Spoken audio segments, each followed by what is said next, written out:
AI আসার কারণে যেটা হয়েছে, যারা এন্ট্রি লেভেল ওদের কাছে এক্সপেকটেশনটা অনেক বেড়ে গেছে, যে এখন শুধু মিনিমাল একটা ফ্রেমওয়ার্ক, মিনিমাল ল্যাঙ্গুয়েজ নিয়ে কেউ ওই জব মার্কেটটা পেনিট্রেট করতে পারবে না, যেটা 3 বছর বা 4 বছর আগে পারতো। যে কথাগুলো আমরা বললাম সেগুলো কিন্তু একদমই থিওরিটিক্যাল কোনো নলেজ না, একদম কমপ্লিটলি প্র্যাকটিক্যাল নলেজ। কোনো একটা অ্যাপ্লিকেশনে হয়তোবা অনেক বেশি রিকোয়েস্ট হঠাৎ করে চলে আসতে পারে, কিংবা হচ্ছে আমাদের ইউজার হঠাৎ করে বেড়ে যেতে পারে, কিংবা হচ্ছে দেখা যেতে পারে আমাদের যে অ্যাপ্লিকেশন আছে সেখানে পারফরম্যান্সের কোনো একটা সমস্যা দেখা দিতে পারে। স্বাভাবিকভাবে গুলোকে যদি আমরা সঠিকভাবে হ্যান্ডেল করতে না পারি, স্বাভাবিকভাবে কোয়ালিটি অফ এক্সপেরিয়েন্স আমাদের ড্রপ করবে। তো এটাকে আমরা কিভাবে সলভ করতে পারি? আচ্ছা, সেক্ষেত্রে কিছু টুলের মধ্যে সবচেয়ে বেশি one of the most use tool হচ্ছে RabbitMQ। তো আমরা যদি আমাদের পুরা সিস্টেমটাকে যদি একটা অর্কেস্ট্রার মতো চিন্তা করি, ওভারঅল পিকচার চিন্তা করি, তাহলে ওখানে অনেকগুলো সার্ভিস থাকতে পারে।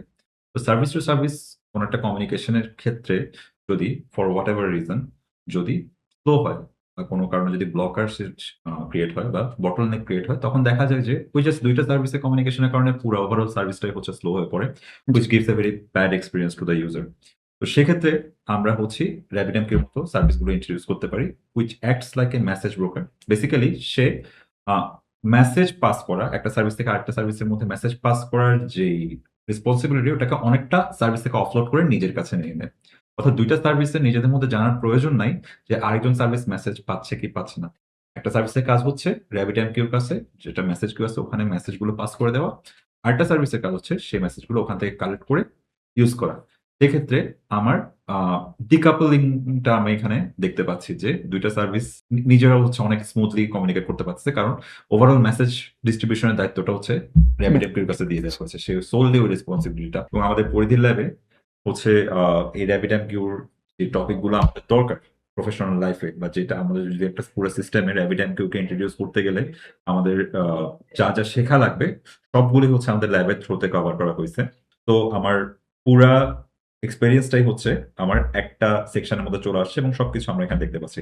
এবং যা ডায়াগ্রাম দরকার সবকিছু আমাদের এখানে দেয়া আছে। এবং আমরা যদি স্টেপ বাই স্টেপ প্রত্যেকটা জিনিস ফলো করে আমাদের যে এনভায়রনমেন্ট আছে ওখানে যদি আমরা কমান্ড গুলো রান করি, ওখানে যদি আমরা প্রপার আ আ কোড গুলা লিখি, সেক্ষেত্রে আমি ফুল ল্যাবটা হচ্ছে কমপ্লিটলি করতে পারবো। এবং যেকোনো টপিক নিয়ে আমার যদি আরো কিছু জানার প্রয়োজন পড়ে বা কোনো কনফিউশন যদি এখানে ক্লিয়ার না হয়, সেক্ষেত্রে আমি আমার পুকু CLI এ হচ্ছে আমি এটা কোয়েশ্চেন করে কোয়েশ্চেন আনসার সেশনের মাধ্যমে হচ্ছে আমি আমার প্রত্যেকটা জিনিস ক্লিয়ার করে নিতে পারবো। রাইট। এবং এই হ্যান্ডস অন এক্সপেরিয়েন্সটা আমি ডিরেক্টলি আমার নিজের যে রিয়েল ওয়ার্ল্ড অ্যাপ্লিকেশন আছে আমি এক্সাক্টলি। খুব দ্রুত ট্রান্সফার করে নিয়ে যেতে পারি।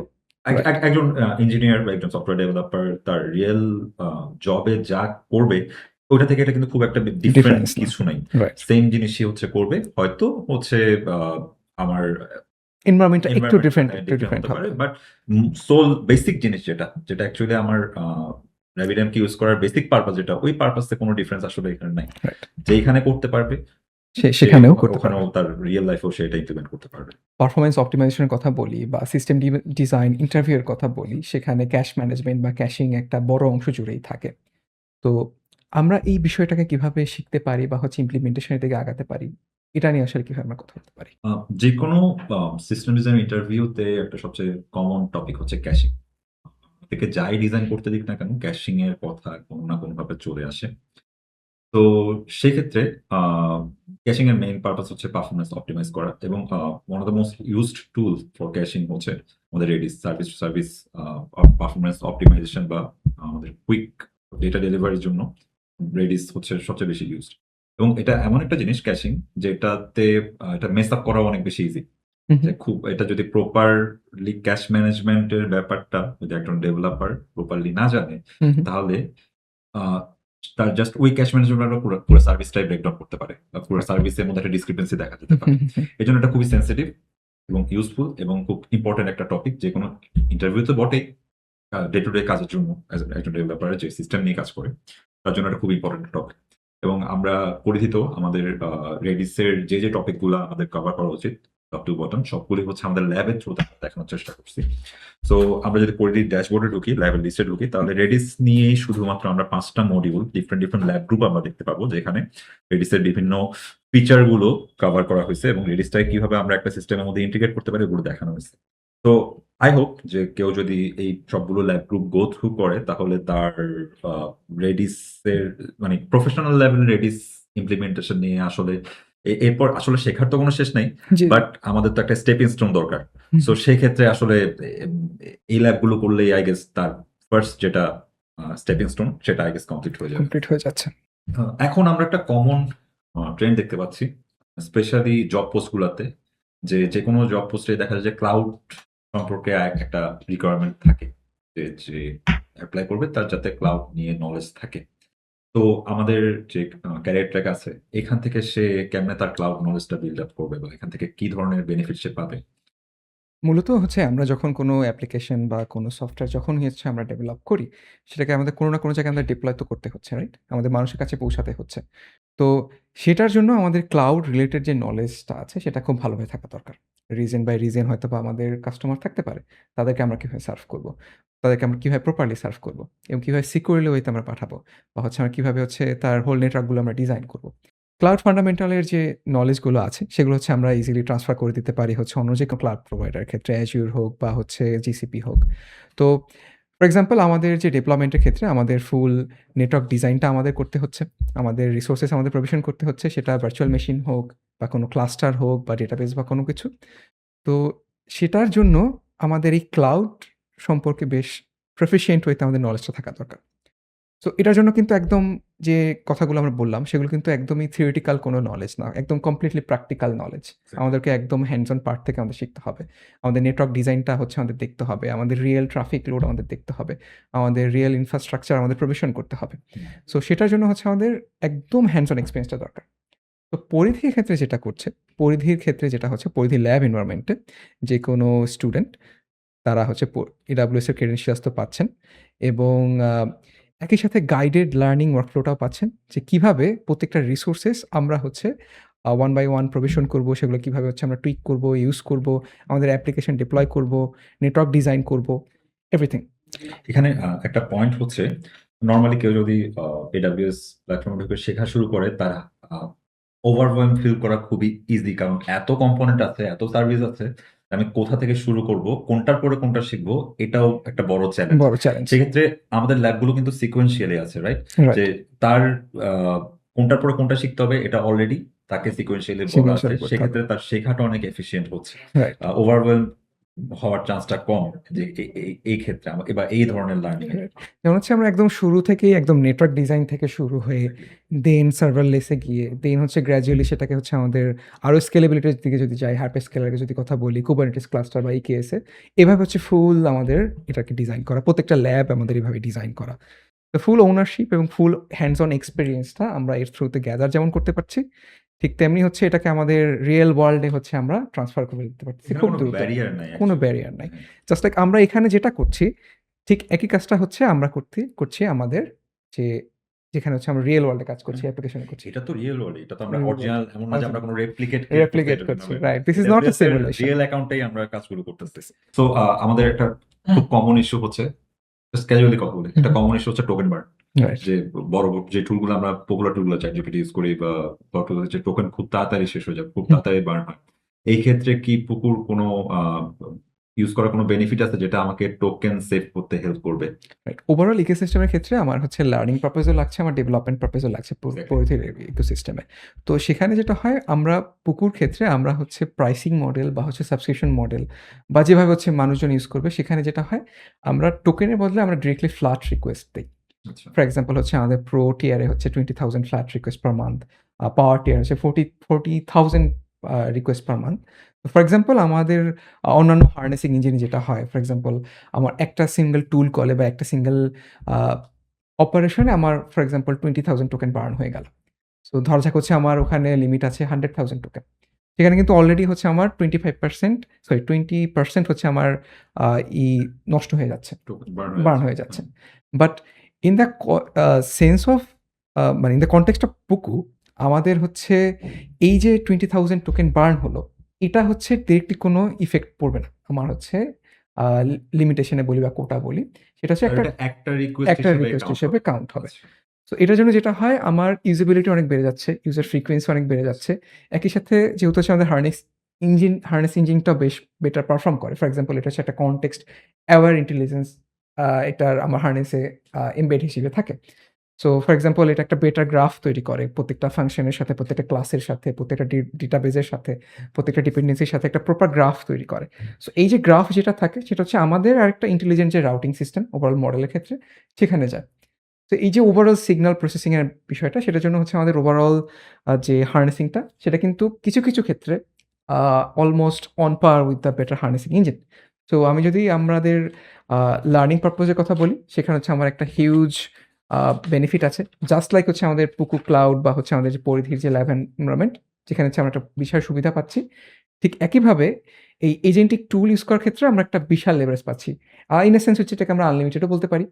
যেহেতু হচ্ছে আমাদের একটা বিশাল একটা এখানে আমাদের রিকোয়েস্ট পুল থাকতেছে। এটা আরকি। এক্ষেত্রে পুকু ক্লাউডটা কিভাবে হেল্পফুল হয় এই আমাদের ফুল কনটেক্সটে বা ফুল ইকোসিস্টেম? রাইট। ফর এক্সাম্পল হচ্ছে আমরা ওভারঅল যে ডিপ্লয়মেন্টের কথা বলছি বা হচ্ছে ডেভেলপমেন্টের কথা বলছি। ফাইনালি তো আমাদের ডিপ্লয়মেন্টে যেতে হবে বা কোনো একটা জায়গা হচ্ছে আমাদের হোস্ট করতে হবে যেখানে যেতে হবে। সো এই হোল পুকু ইকোসিস্টেম এবং হচ্ছে আমাদের লার্নিং ইকোসিস্টেমের সাথে পুকু ক্লাউড হচ্ছে কমপ্লিমেন্ট করে এই জায়গাটাতে যে হচ্ছে আমরা সেখানে ডিপ্লয়মেন্ট আমরা ডিরেক্টলি করতে পারছি। Just like any other cloud. It's a CLI tool but it's just like any other cloud. আমরা হচ্ছে সেখানে আমাদের অ্যাপ্লিকেশন সেখানে আমরা ডিপ্লয় করে দিতে পারছি। জাস্ট লাইক সেখানে আমাদের নেটওয়ার্কগুলো আমরা ডিফাইন করে দিতে পারছি। সো ইন এ সেন্স আমাদের যে ফাইনাল মানে ডেভেলপমেন্ট হলো, আমাদের ওভারঅল রিজনিং হলো, রিসার্চ হলো, প্রোডাক্ট হচ্ছে আমরা ডেভেলপ করলাম। দেন ডিপ্লয়মেন্ট একটা জায়গাতে দরকার, প্র্যাকটিস করতে হবে। হ্যাঁ, আমাদের পরিধি ল্যাব এনভায়রনমেন্ট এটা তো অবশ্যই আছে। বাট পুকু ক্লাউডে ডিরেক্টলি হচ্ছে as it's an embedded ecosystem আমরা খুব ইজিলি এই ডিপ্লয়মেন্টের কাজটা আমরা করে ফেলতে পারবো থ্রু পুকু ক্লাউড। অ্যান্ড আরেকটা জিনিস যেটা মেনশন করা দরকার সেটা হচ্ছে এডিটরেও হচ্ছে আমরা পুকুকে এমবেড মানে আমাদের ডেডিকেটেড এডিটরই আছে রাইট। যেটা আমরা কার্সরের মতো যেভাবে আমরা Right. এজেন্টিক ডেভেলপমেন্ট এডিটরের মধ্যেই করতে পারি। হুম, হুম। পুকু আই গেস সেই বেনিফিট Facility দিচ্ছে, দিচ্ছে, facility right. দিচ্ছে, which is a big plus point. So যেখানে যেটা হয় একটা মানে একজন ইঞ্জিনিয়ারের ফুল যে লাইফ সাইকেল মানে ওয়ার্ক সাইকেল যদি আমি কথা বলি ওয়ার্কফ্লো তার জন্য কমপ্লিমেন্ট করার জন্য যেসব জিনিস দরকার তার আপস্কিল করার জন্য বা হচ্ছে ফর এক্সাম্পল তার নেক্সট লেভেলে যাওয়ার জন্য তার ইনফ্রা দরকার, তার হচ্ছে লার্নিং ম্যাটেরিয়াল দরকার, তার হচ্ছে টুলস দরকার। তো সবগুলোই হচ্ছে আমাদের ফুল পরিধি এবং পুকু ইকোসিস্টেমের মধ্যে আমার চলে আসছে। সো যেটা হচ্ছে একজন ইন্ডিভিজুয়ালকে একজন ইঞ্জিনিয়ারকে তার ক্যারিয়ারকে যেমন হচ্ছে নেক্সট লেভেলে নিয়ে যেতে সাহায্য করছে, একই সাথে একটা স্ট্যাবিলিটি দিচ্ছে, একটা সাস্টেনেবিলিটির জায়গা তৈরি করছে। স্কিল সেটের জায়গা থেকেও এবং হচ্ছে ওভারঅল যে আমরা কনটেক্সটটা নিয়ে আলাপ করছি সেখান থেকে। সো আমাদের এই যে ইকোসিস্টেমটা আছে, পরিধির ওভারঅল ইকোসিস্টেম, আমরা যদি ল্যাবের কথা বলি, আমরা ফুকু কথা যদি বলি, সবকিছু মিলাই এটা একটা স্টুডেন্টকে হোল পিকচারের সবগুলো ডট কানেক্ট করতে হেল্প করতেছে, হুইচ বুস্টস দ্য কনফিডেন্স। সো মানুষ যে টাইমটা এখানে ইনভেস্ট করতেছে সেটা আরো বেশি এমপ্লিফাই হয়ে যায় যখন সে জব অপরচুনিটির জন্য যায়। কারণ সেক্ষেত্রে তার কনফিডেন্সটা যেহেতু বুস্ট আপ হয়, তো সে আগে এটার আগে যেইটুকু টার্গেট করতো, এখন সে আরো হায়ার অ্যাচিভমেন্টের জন্য টার্গেট করতে পারবে। Which will come as a return যদি সে আল্টিমেটলি সবকিছু তো boils down to salary, right? আমরা কি স্যালারি পাচ্ছি? হ্যাঁ, কতটুকু টাকা বাসায় ফেরত আনতে পারতেছি। তো সে যদি একজন স্টুডেন্ট যদি এই কোর্সের মাধ্যমে আরো বেটার অপরচুনিটি পায়, যেটা সেটা করা ছাড়া পেত, সেই ক্ষেত্রে তার যে ইনভেস্টমেন্টটা টাইম বলি, তার মনিটারি ইনভেস্টমেন্ট বলি, সবকিছু কিন্তু কয়েক মাসের মধ্যে তার কাছেই রিটার্ন যাবে। এআই আসার কারণে যেটা হয়েছে যে যারা এন্ট্রি লেভেল ওদের কাছে এক্সপেকটেশনটা অনেক বেড়ে গেছে, যে এখন শুধু মিনিমাল একটা ফ্রেমওয়ার্ক মিনিমাল ল্যাঙ্গুয়েজ নিয়ে কেউ ওই জব মার্কেটটা পেনিট্রেট করতে পারবে না, যেটা 3 বছর বা 4 বছর আগে পারতো। সো এই জন্য 2026-এ এসে বা এখন এসে, এবং এটা সামনে আরো হবে, যে একটা এন্ট্রি লেভেলের সফটওয়্যার ডেভেলপার যে জয়েন করতে যাচ্ছে মার্কেটে, তার থেকেও মিনিমাম সিস্টেম ডিজাইন মানে যেটা এক্সপেরিয়েন্স বলি বা নলেজ বলি, ওইটা এক্সপেক্ট করবে যে কোনো রিক্রুটার। আর আমাদের যেটা প্ল্যাটফর্ম, এখানে সবচেয়ে বেস্ট অপশন হচ্ছে যে you can showcase your work to the recruiter. এমন না যে you have only the theoretical knowledge, you also have the practical knowledge. কারণ আপনি যা করতেছেন এগুলো আপনার গিটহাবে আপনার হচ্ছে যে চলে যাচ্ছে। So you can showcase your work. So এই কারণে 26-এ মানে এখনের জন্য সিস্টেম ডিজাইনটা ইম্পর্টেন্ট, এবং এটার ইম্পর্টেন্স আরো দিন দিন বাড়বে। হ্যাঁ, একটা সময় দেখা যাবে যে ওই যে মিনিমাল যেই নলেজের যে এটা ছিল ওটা চলে যাচ্ছে, সিস্টেম ডিজাইনটা একদম বেসিক একটা রিকোয়ারমেন্ট হিসাবে চলে আসবে মার্কেটে। এটা যেমন হচ্ছে অর্থনৈতিক মানে ইকোনমিক লেভেলের সাইড থেকে আপনি বলেছেন। আমি যদি ওয়ার্কফ্লো সাইড থেকে বলি, আগে যেটা ছিল ইনিশিয়ালি প্রোডাক্ট রিকোয়ারমেন্টস থেকে ডিজাইন, তার একটা ফেজ, দেন হচ্ছে এক্সিকিউশনের একটা ফেজ যেটা অনেক লম্বা, দেন ডিপ্লয়মেন্ট অ্যান্ড এক্সিকিউশন, মানে ডিপ্লয়মেন্ট আমরা বলতে পারি। সো মাঝখানের যে ফেজ এক্সিকিউশন অ্যান্ড কোডিং এর পার্টটা, এটা হচ্ছে আমাদের অনেকখানি স্কুইজ হয়ে ছোট হয়ে যাচ্ছে because of the agentic tools. So আমাদের যে আগে যে পার্টটা ছিল, আপনি যেটা বলেন যে ফ্রেমওয়ার্কের উপরে একটা ভালো জোর ছিল, কারণ এক্সিকিউশনের সময়টা লাগতো। হ্যাঁ, হ্যাঁ। কিন্তু এখন যেহেতু হচ্ছে এজেন্টিক টুলগুলো আসছে, অ্যাসিস্টেড কোডিং গুলো টুলগুলো আসছে, তাহলে কি হচ্ছে, সময়টা কমে যাচ্ছে। তো সময়টা কমে যাচ্ছে, বাট আমাদের তো ভ্যালু ডিরাইভ করতে হবে, রাইট? কোম্পানির জন্য আমাদের হ্যাঁ, ভ্যালু ক্রিয়েট করতে হবে। হ্যাঁ। তো তখন হচ্ছে অন্যান্য সমস্যাগুলো বা অন্যান্য জিনিসগুলো আছে বা কোম্পানিগুলো আছে, সেগুলো থেকে আমাদের মনোযোগ রাখতে হবে। তো সেইখানে হচ্ছে আমাদের সিস্টেম ডিজাইন সবার আগে চলে আসে, যে আমি একটা সিস্টেম কিভাবে বেটার আমি অপটিমাইজ করতে পারি, বেটার ভাবে সিকিউর করতে পারি, বেটার ভাবে আমি স্কেল করতে পারি, এটা। হ্যাঁ, বেসিক্যালি কোডিং এর পার্টটা অনেকটা আমরা এজেন্টের উপর অফলোড করে দিচ্ছি। রাইট। এরপর থাকে কি, এরপর তো আমার ওই সিস্টেমের নলেজটাই তো আমাকে শোকেস করতে হবে। যদিও অ্যাজ এ সফটওয়্যার ইঞ্জিনিয়ার, হ্যাঁ, নিজের হাতে কোড লিখতে পারার এটা একটা প্রাইড আছে, বাট আমাকে রিয়েলিটিটাও ভাবতে হবে যে আমার রিক্রুটার বা আমার কোম্পানি যে আমাকে বেতন দিয়ে রাখতেছে, সে তো শুধু কোড লেখার জন্য আমাকে রাখতেছে না, বা আমার চেয়ে বেটার ডেলিভারি যদি কেউ দিতে পারে তাহলে তো সে তাকেই প্রেফার করবে। সো যে এই বেটার ক্ষেত্রে ভাবে প্রবলেমটা সলভ সলভ করতে করবে, পারবে, হ্যাঁ, সেই হচ্ছে ইকোনমিক হ্যাঁ। ক্যাপাবিলিটিটা। বাট আপনার এই যে এআই আসার কারণে সিস্টেম ডিজাইন লার্নিং এর যে পাথ বা সিস্টেম ডিজাইন ওভারঅল, এটার মানে ওভারঅল পিকচারে কি চেঞ্জ আসছে বলে মনে হয়? হ্যাঁ, এটা এখানে হচ্ছে আমাদেরকে মানে মাল্টিটিউড অফ হচ্ছে আমাদের একটু মানে ডাইনামিক্স মানে চিন্তা ভাবনা করতে হচ্ছে। আগে যেখানে হচ্ছে আমরা একটা লেয়ারে চিন্তা করতাম, আমাদের যে স্ট্যাক বা হচ্ছে আমাদের যে টেক স্ট্যাক বা আমাদের যে লেয়ার, যে অপারেটিং লেয়ার আমরা কাজ করতাম, সেটা নিয়ে আমরা আগে চিন্তা করতাম। বাট এআই আসার পরে আমাদেরকে কিন্তু সেটা অতিক্রম করে অন্য লেয়ারের কথা ভাবতে হচ্ছে। যেমন হচ্ছে আমাকে as a front end engineer আমাকে ভাবতে হচ্ছে যে এটার অথরাইজেশন লেয়ারটা আমি কিভাবে আরো বেটার ভাবে ডিজাইন করতে পারি, বা হচ্ছে আমি ব্যাক এন্ড ইঞ্জিনিয়ারকে আরো বেটার ভাবে ইনপুট দিতে পারি, কিংবা সেটাকে হচ্ছে আমি অ্যাজ এ প্রোটোটাইপ হচ্ছে আমি রেডি করতে পারি। সো এটা যেমন হচ্ছে একটা ইকোনমিক একটা মানে লেভারেজ আছে, একটা পুশ আছে। তো এই জিনিসটা হচ্ছে আমাদের অন্যান্য সব লেয়ারে, ঠিক আছে? আমি যদি এটাকে আরেকটু এক্সটেন্ড করি, ব্যাক এন্ডের ক্ষেত্রে যাবে, দেন সেটাকে যদি আমি ডিপ্লয়মেন্টে যাই, ইনফ্রার ক্ষেত্রে যাবে। সো এই জিনিসগুলো প্রপারলি টুইক করা, প্রপারলি হচ্ছে অর্কেস্ট্রেট করা, পুরো নলেজটাই কিন্তু হচ্ছে আমার core system design knowledge. So হচ্ছে এআই এর ক্ষেত্রে আমাদের মানে মাল্টিটিউড মানে নলেজ যে ফ্লোটা, এটা হচ্ছে আমাদের একটু অ্যাকুমুলেশনের দিকে একটু জোর দিতে হবে। এবং সব থেকে বড় যে বিষয় সেটা হচ্ছে, এটা শুধুমাত্র থিওরিটিক্যাল নলেজ, মানে পেন অ্যান্ড পেপারে হয়তো বা আমরা আহ, ওই যে কাগজে বাগ যেটা বলা হয়, হ্যাঁ। আমরা কাগজে বাগ বানিয়ে ফেলতে পারবো বা হচ্ছে হাওয়াই মহল বানিয়ে ফেলতে পারবো, বাট হ্যান্ডস অন এক্সপিরিয়েন্সটা যদি আমার না থাকে, আমি হচ্ছে ওইভাবে কোনো সাবস্টিকেটেড টুলও বানাতে পারবো না যেটা মানুষের কাজে লাগে বা মানুষের উপকৃত হয়। এটা একটা। এআই সিস্টেম ডিজাইনের পিকচারে আসার পরে ইভেন নতুন নতুন জব রোলও আসতেছে, যেটা আগে এক্সিস্ট করতো না। আলটিমেটলি বেসিকে সেম কাজই করে, বাট ওই ডোমেনটা একটু হচ্ছে ধরেন ফাইন টিউন করে নতুন জব রোল দেয়। যেমন ফরওয়ার্ড ডেভেলপমেন্ট ইঞ্জিনিয়ারিং একটা নতুন একটা ইয়ে আসছে, যেটা হয়তো সেম কাজটা আগে করতো, বাট এটা আরো বেশি এমফাসাইজ করা হচ্ছে বিকজ অফ এআই এর কারণে আরো বেশি ডেলিভার করতে পারে বলে রেসপন্সিবিলিটি একজন ইঞ্জিনিয়ার আরো বেশি নিতে পারে, যে কারণে ওর জন্য আরো ইজি হয়ে যায়। এবং সেক্ষেত্রে যদি তার সিস্টেম ডিজাইন নলেজ থাকে, তাহলে তার এফিসিয়েন্সিটাও অনেক বেড়ে যায়। এবং ল্যাবটা যদি সে হাতে করতে পারে, যেমন ধরেন বই পড়ে, এখন আরেকটা ব্যাপার যেটা হচ্ছে সেটা হচ্ছে ডেভেলপমেন্টের টাইমটাও যেহেতু কমে গেছে, মানে কম দেয়া হয়, যে আমাকে আগে যেটা আমার 1 মাসে ফিচার এক্সপেক্ট করতো, এটা এখন 1 সপ্তাহ হয়তো এক্সপেক্ট করতে পারে। ঠিক তেমনি লার্নিং এর টাইমটাও কিন্তু কমে গেছে। যে আগে আমি যে জিনিসটা 1 মাস টাইম নিয়ে শিখতে পারতাম, সেটা আমাকে এখন 1 সপ্তাহ বা ইভেন দেখা যায় কয়েকদিনের মধ্যে একটা বেসিক আইডিয়া দাঁড় করা ফেলতে হচ্ছে, যেটা কখনো অনলি থিওরিটিক্যাল নলেজ বা অনলি ভিডিও দেখে বা বই পড়ে কখনো এটা ইউনো ইয়ে করা পসিবল না। হোয়ারেজ আমি যদি একটা ল্যাব পাই যেটা আমাকে ওই ইয়েটা দিচ্ছে, ওই এনভায়রনমেন্টটা দিচ্ছে, যেমন লেটস সে এখানে সবচেয়ে বড় যেটা ব্যাপার সেটা হচ্ছে সবগুলোর ল্যাবের এনভায়রনমেন্টটা আমার অলরেডি রেডি থাকে। আমি যদি নিজে থেকে একটা বই দেখে প্র্যাকটিস করতে যাইও, আমাকে প্রত্যেকটা ল্যাবের প্রত্যেকটা জিনিসের এনভায়রনমেন্ট আমাকে হ্যান্ডস অন সেট আপ করতে হবে, যেটা অনেক সময় ওই পার্টটাই ডিমোটিভেট করে ফেলে। যে মানে ইভেন আমার যেটা হতো ইনিশিয়ালি, যে কোনো টিউটোরিয়াল শুরু করলে আমি চাইতাম যে প্রত্যেকটা জিনিস দেখে দেখে তারপর মেনে যাব, কিন্তু সব টিউটোরিয়ালের প্রথম দিকের কিছু পার্ট হচ্ছে রিপিটিং থাকে, কিন্তু স্টিল আমার ওগুলো আমার কেমনের মতো আমি মিস আউট করতেছি, বাট ওগুলো দেখতে গিয়ে আমি আবার ডিমোটিভেট যে আমি কিছু শিখতেছি না। এখানেও সেম। আমি যদি নিজে থেকে প্রত্যেকটা জিনিস বই দেখে বা কোনো টিউটোরিয়াল দেখে আমার নিজের এনভায়রনমেন্টে প্র্যাকটিস করতে চাই, আমাকে প্রত্যেক জিনিস নিজে সেট আপ করতে হবে, প্রত্যেক জিনিস নিজে হচ্ছে ইভেন সাবস্ক্রিপশনেরও ব্যাপার থাকে। হুম, হুম, তো এগুলো সবগুলো মিলে করতে গিয়ে ওই পার্টটাই এত টায়ারিং হয়ে যায় যে অ্যাকচুয়াল জিনিস শিখতে শিখতে অনেক টাইম চলে যায়, তখন মনে হয় যে আমি কিছু শিখছি না, আমার এত টাইম লাগতেছে কেন।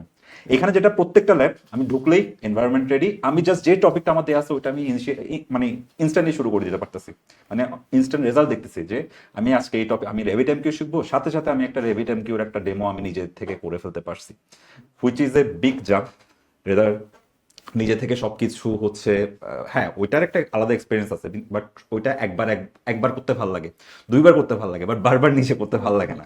হ্যাঁ, একটা সময় আমি জেনে গেলে বাকিগুলো যদি আমি একটা মানে প্রপার এনভায়রনমেন্ট পাই যেখানে আমি ফার্স্ট পেজ শিখতে পারবো, সেটা মোটিভেটও করে যে আমি শিখতেছি নতুন জিনিস, প্লাস হচ্ছে এটা অবভিয়াসলি একটা ভ্যালু তো ক্রিয়েট করে নিজের নলেজ বেস বলি বা স্কিলে বলি। যতক্ষণ না পর্যন্ত আমাদের থিওরিটিক্যাল নলেজ যেটা আছে সেটাকে যতক্ষণ না হচ্ছে আমাদের অ্যাপ্লাইড যে অ্যাসপেক্ট আছে সেখানে হচ্ছে আমরা নিয়ে নিজেতে না পারছি, ততক্ষণ পর্যন্ত আসলে কিন্তু এই ম্যাপিংটা হচ্ছে না, এক্স্যাক্টলি। রাইট? মানে আমাদের যে নিউরন যে ফর্মের ব্যাপারটা যদি বলি সেটা হচ্ছে না। সো ইন দ্যাট নোট আমাদের আসলে হ্যান্ডস অন ল্যাবগুলো আসলে আমাদেরকে ওই লেভারেজটা দেয় খুবই কম সময়ে, খুবই বেটার পেডাগজিক্যাল ওয়েতে।